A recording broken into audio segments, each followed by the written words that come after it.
በርታ ቀና አርጋትና ሀገሬን ጌታ የከፋ ሁሉ ይታይ በደስታ።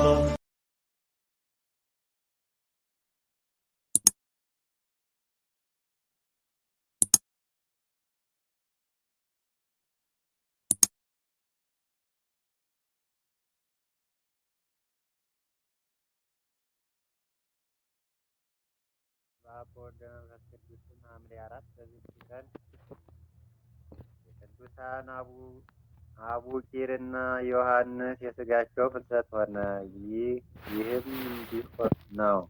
እሊህ ቅዱሳን የካቲት 6 ቀን ሰማዕታት ሆነው በሞቱ ጊዜ ምዕመናን ሥጋቸውን ተሸክመው ወስደው በእስክንድርያ ከተማ በስተሰሜን ባለች በቅዱስ ወንጌላዊ ማርቆስ ቤተ ክርስቲያን ውስጥ በስውር አኖሯቸው። እስከ ሊቀ ጳጳስ ቄርሎስ ዘመንም በዚያ ኖሩ። የእግዚአብሔር መልአክ ለቅዱስ ቄርሎስ ተገለጸለት። ወደ ወንጌላዊ ቅዱስ ማርቆስ ቤተ ክርስቲያን ሄዶ የቅዱሳን የአቡቂርንና የዮሐንስን ሥጋቸውን አውጥቶ እንዲሸከም አዘዘው። እርሱም ተነስቶ ሄደ። ከእርሱም ጋር ብዙ ሕዝቦች ነበሩ። በደረሱም ጊዜ ጸለዩ። ምድሩንም ሲቆፍሩ ሥጋቸው በውስጡ ያለበት ቦታ ተገለጠላቸው። በባሕር ዳርቻ ወደ አለች ወደ ሌላይቱም የቅዱስ ማርቆስ ቤተ ክርስቲያን በታላቅ ክብር የቅዱሳኑን ሥጋቸውን ተሸክመው አድርሰው በዚያ አኖሩ። በዚያም ቤተ ክርስቲያን ሰሩላቸው። በዚችም ቀን ታላቅ በዓል አደረጉ። ከሥጋዎቻቸውም ድንቆች ተአምራት ተገለጡ። አረማውያንም ተሰበሰቡ። ይህንንም ድንቅ ተአምር ባዩ ጊዜ ጣዖቶቻቸውን ትተው ክርስቲያኖች ሆኑ።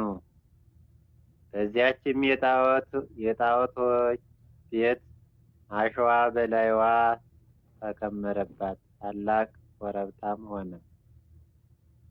የቅዱሳንም ሥጋቸው ተአምራትንና ለበሽተኞች ታላቅ ፈውስን ያደርጋል። ለእግዚአብሔር ምስጋና ይሁን፣ እኛንም በጸሎታቸው ይማረን፣ በረከታቸውም ከእኛ ጋር ትኑር ለዘለዓለሙ አሜን።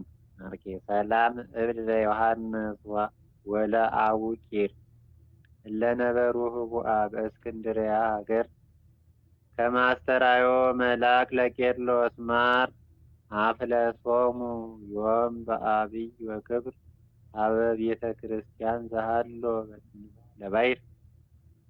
በዚህች ቀን ደግሞ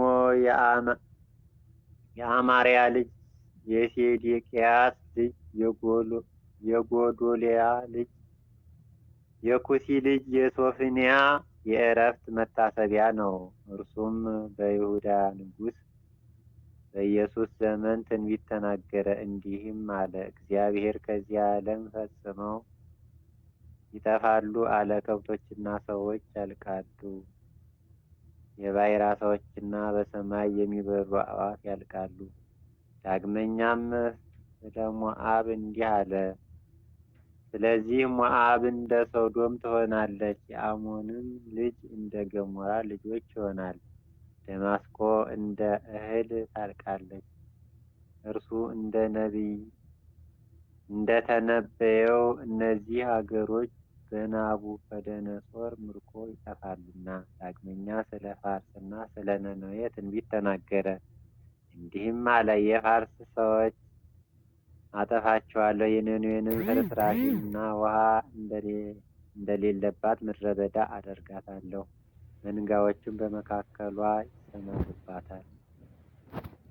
ይህችም ከተማ በመቅዶንያዊው እስክንድር እጅ ጠፍታለች። ዳግመኛም ስለ ክርስቶስ መምጣት እንዲህ ተናገረ። ያን ጊዜ ሁሉ የእግዚአብሔር ስም ይጠራ ዘንድ በአንድ ሕግም ይገዙለት ዘንድ የአሕዛብ ሁሉ አንደበት ወደ ሕግ መልሳለሁ። ደግሞም እንዲህ አለ። ከኢትዮጵያ ወንዞች ማዶ መስዋዕቴን ያመጡልኛል። ለእግዚአብሔር ምስጋና ይሁን፣ እኛንም ከጸሎቱ ይማረን፣ በረከቱ ከእኛ ጋር ትኑር ለዘላለሙ አሜን። ሰላም ለከ ሶፍንያስ ክቡር ዘተነበይከ በእንተ ይሁዳ ጥልቀተ ኃጥአን እምር እንዘ ትብል ከመዝ እንበለ ሰናይ ምግባር እያድህን ወኢይትቤዘው ብሩር አመ ምጽአተ እግዚኦ ዕለተ ፍዳ ዘደምጻ መሪር። ዳግመኛ በዚች ቀን ስለ ክርስቶስ ትንቢታቸው እንደ ፈሳሽ ውሃ ያጎረፉ የ12ቱ ደቂቀ ነቢያት መታሰቢያቸው ነው። በረከታቸው ከእኛ ጋር ትኖር ለዘላለሙ አሜን። ሰላም ለክሙ ነቢያተ እስራኤል ኩሉ ዘርኢክሙ ገሃደ ምስጢረ ዛሎ ወይሄሉ በእንተ ክርስቶስ እግዚኦ ወበእንተ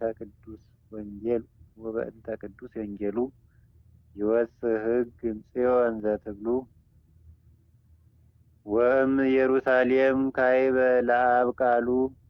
ከአባቶቻችን ቅዱሳን ነቢያት በረከታቸው ይክፈለን። ሐምሌ የሚከበሩ ዓመታዊ የቅዱሳን በዓላት 12ቱ ቅዱሳን ደቂቀ ነቢያት፣ ቅዱስ ሶፎንያ ነቢይ ዕረፍቱ፣ ቅዱሳን ሰማዕታት አቡቂርና ዮሐንስ ቅዳሴ ቤታቸው። ወርኃዊ በዓላት ቅዱስ ዮሐንስ ወልደ ነጎድጓድ ወንጌላዊ፣ ቅዱስ እንድርያስ ሐዋርያ፣ ቅድስት ሶፊያ ሰማዕት፣ ቅዱስ ዮሐንስ ዘሐራቂ ሰማዕት። ለእናንተ ስለሚሰጠው ጸጋ ትንቢት የተናገሩ ነቢያት የመረመሯትና የፈለጓት መድኃኒት ናት። በእነርሱ የነበረ የክርስቶስ መንፈስ ስለ ክርስቶስ መከራ ከእርሱ በኋላ ስለሚመጣው ክቡር አስቀድሞ እየመሰከረ በምን ወይም እንዴት ባለ ዘመን እንዳመለከተ ይመረምሩ ነበር። አንደኛ ጴጥሮስ 1:10 ዘአቅረብኩ ማኅሌተ ዘአዘክሬ አእላፈ እምዕለ ተጸመድኩ ዘልፈ ለላ አነብብ ተወክፈ ዘንዴተ የመጽሐፈ እንተረሰይከ እግዚኦ ቀሪጸ መበለት ውኩፈ እምዕለ አብኡ ብኡላን ዘተርፈ። ነቢያት፣ ቅዱሳን ሐዋርያት፣ ሰባኪያን፣ ሰማዕታት ወጻድቃን ወመላእክት፣ ትጉሃን ደናግላን፣ አዲ ወመነኮሳት ሄራን ባርኩ ጉባኤ ዛቲ መካን እስከ አረጋዊ ልሂቅ ወንዑስ ሕፃን ዘጸሐፎ በክርታስ ወለዘ አጻፎ ዘይደርስ ለዘ አንበቦ ወለዘ ተርጎሞ በልሳነ ሐዲስ ወለዘ ሰምዐ ቃሎ በእዝነ መንፈስ በጸሎተ እሙ ማርያም አራቂተ ኩሉ እምባይ ህቡረ ይማረነ ኢየሱስ ክርስቶስ ህቡረ ይማረነ ኢየሱስ ክርስቶስ ህቡረ ይማረነ ኢየሱስ ክርስቶስ። ጌታ ሆይ ከብልጽግናቸው ብዛት የተነሳ ብዙ መባ ካገቡት ይልቅ የድሃይቱን አነስተኛ መባ እንደተቀበልክ ለሁል ጊዜ የሚያገለግሉ አእላፍ መላእክት እያሳሰቡ በችግሬ ጊዜ የማቀርብልህ ምስጋና ተቀበል። እናንተም ቅዱሳን ነቢያት፣ የወንጌል ሰባኪያን ሐዋርያት፣ ሰማዕታት፣ ጻድቃን፣ ትጉሃን መላእክት፣ ፍጹማን ደናግል እንዲሁም ደጋጎች መነኮሳት ሆይ ልጅ አዋቂ ሳይለይ የምንሰበሰብበትን የጉባኤ ቦታ ባርኩ። ይህንን መጽሐፍ ወረቀት አዘጋጅቶ ብራና ዳምጦ የጻፈውና ያጻፈውን ከግዕዝ ወደ አማርኛ ተረጎም ቃለ ንባቡን በእርጋታ መንፈስና በተመስጦ ዜና ያዳመጠ በደለኛን ሁሉ የምታስምር የጌታ እናት በማርያም ጸሎት ኢየሱስ ክርስቶስ በአንድነት ይማረን። ስብሐት ለእግዚአብሔር ወለወላዲቱ ወለመስቀሉ ክቡር አሜን።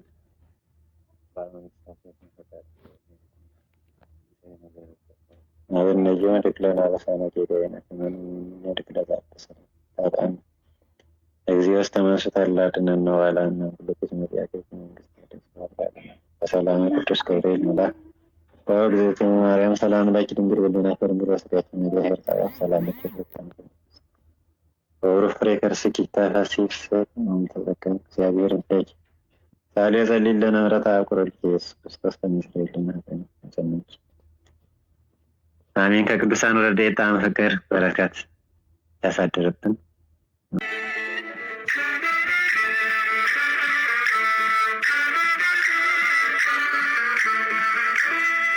ቀን አርጋትና ሀገሬን ጌታ የከፋ ሁሉ ይታይ